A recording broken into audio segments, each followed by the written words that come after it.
Okay, so now we're going to do a shading video, and what you're going to do is erase your guidelines first. So hopefully you have an eraser. In class, we have different pencils. Some have softer graphite to create darker value, but if all you have at home is a 2B, that is just fine. That'll do the job. So carefully erase all the guidelines. And you are going to add shadow too. Anything that protrudes out of your face is going to have a shadow underneath of it. So that is underneath the eyes, underneath the nose, underneath the mouth, underneath the neck. You're also going to have it around the edges of your face. So I like to start around the edges of my face, and if you just hold your pencil back here by the eraser and use the side of the graphite there. We have blending stumps in the classroom, but I prefer using my finger. It works much better for me. So that's what you have. So you're going to use that and just kind of blend that graphite into the paper. Your objective is to not have any pencil line showing. So if you have this harsh border around your face, it's going to look really flat.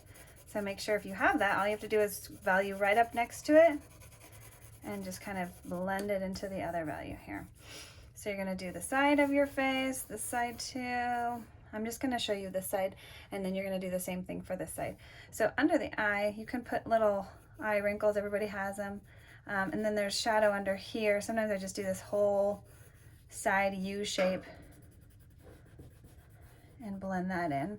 A lot of times you're going to have to go back around your eye because the eyes are really dark and you don't want to lose your eye detail. Now the iris, the outside of the iris is always a darker, thicker line. So make sure you thicken that. And then you always want to leave a glare, because if you're ever in light, you're going to have some sort of light source that creates a glare in our wet eyes. And then you're just going to radially shade. So radially just means like in the shape of a wheel around the pupil. And then darken the pupil. The pupil should be the darkest. And then you may have to go around and darken the iris again. So that's how you shade the eye. You're going to have to darken the eye crease because that kind of disappeared. And then I'm going to also darken my lashes again. The eyebrows, sometimes I just put little hairs that kind of come straight up, but then the eyebrows will start going outward. Just like this one goes straight up and then outward to the outside of the face. The nose, this is all created with value. Usually the tip of your nose right here is going to just be the only white part. So I'm going to bring some value in here. I'm going to bring some value in the tip of my nose.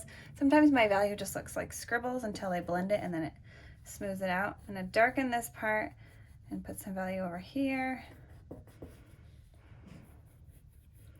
Darken my nostril. The darkest areas on your face are going to be the eyes, the nostrils, the middle of the lips, under the nose, and under the neck. Go down to my mouth, get this nice darkness here.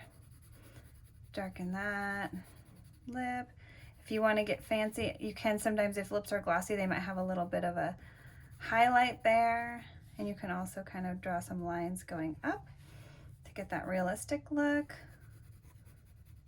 Again, remember, we shouldn't see lines, like crazy lines going on.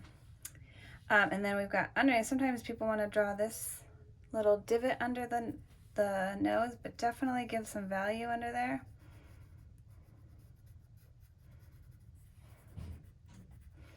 And then again under the mouth value. And then definitely under the chin.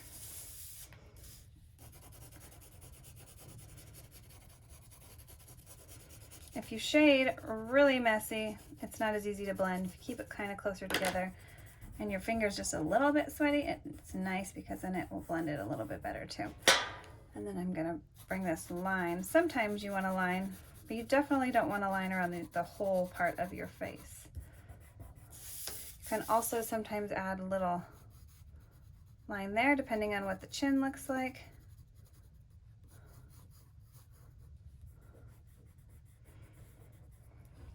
And then lastly, forehead. there's always a little bit of shadow going on up here. Usually right here is pretty light. And then hair's a little tricky. What I recommend doing is giving it a nice coverage of value. Blending it out. And I'm being a little bit messy for sake of time, but you get the picture. Then you can come back with a sharp pencil and get strokes of hair going there.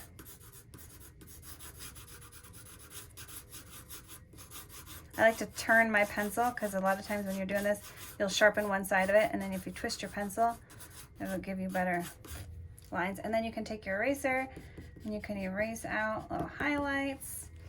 You can make areas darker.